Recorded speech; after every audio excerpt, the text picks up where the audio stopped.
Si les budgets de l'armée Philippe de Villiers ont augmenté, les débuts étaient tout autres. Quand je parle des débuts, je parle de 2017. Le chef d'état-major, un certain Pierre de Villiers, avait alerté sur les risques d'une coupe budgétaire pour la dépense.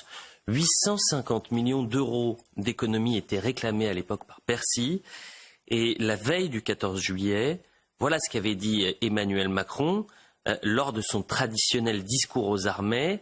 Et il interpellait directement ou indirectement le chef d'état-major à l'époque, Pierre de Villiers. Écoutez. Il ne m'a pas échappé que ces derniers jours ont été marqués par de nombreux débats sur le sujet du budget de la défense. Je considère, pour ma part, qu'il n'est pas digne d'étaler certains débats sur la place publique. J'ai pris des engagements. Je suis votre chef. Les engagements que je prends devant nos concitoyens et devant les armées, je sais les tenir. Et je n'ai à cet égard besoin de nulle pression et de nul commentaire. Et c'était une alerte qui n'était pas sur la place publique, mais en commission, à huis clos. C'est important de le rappeler. Pierre de Villiers avait dit le lendemain, je considère ne plus être en mesure d'assurer la pérennité du modèle d'armée auquel je crois pour garantir la protection de la France et des Français aujourd'hui et demain et soutenir les ambitions de notre pays. Et il avait démissionné, ce qui est rarissime à ce poste. 8 ans ont passé. Est-ce que vous pensez qu'on peut dire aujourd'hui que votre frère, le général Pierre de Villiers, avait raison ? Tout le monde évoque son nom, tout le monde évoque cet épisode, et tout le monde constate la volte-face d'Emmanuel Macron. Et moi, ce que je peux dire, c'est qu'il faut lire son livre, Servir. Il dit tout dans son livre. Il dit dans son livre ce qu'il a dit à Emmanuel Macron. Et en fait, c'est un officier visionnaire, comme il en est peu dans l'armée, la Grande Muette.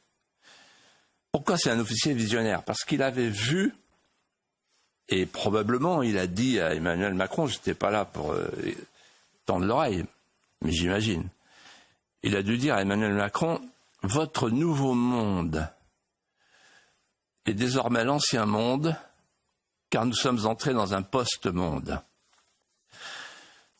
Dans votre nouveau monde, calqué sur Fukuyama, l'historien, vous croyez ou vous faites croire aux Français que la mondialisation heureuse, la mondialisation des échanges, que l'échange généralisé va nous amener la paix perpétuelle par le doux commerce. Mais ça, c'est déjà fini. Et vous ne le voyez pas.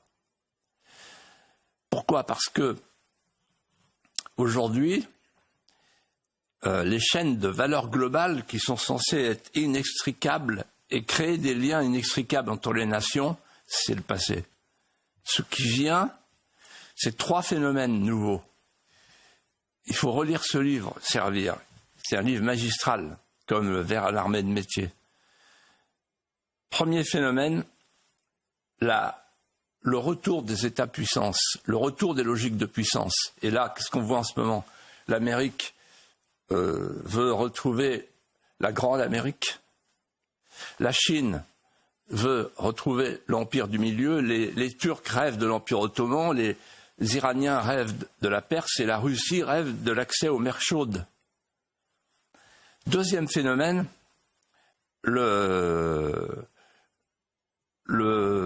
va-et-vient, le chassé-croisé plutôt, des taux de natalité entre le Nord et le Sud qui condamnent le Nord. Le Nord qui vit dans l'insouciance et l'euphorie sa probable disparition.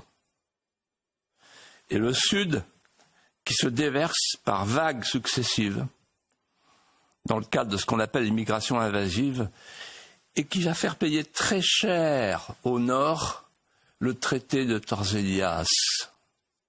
Ce traité qui a été signé en 1494, 2 ans après l'arrivée de Christophe Colomb en Amérique.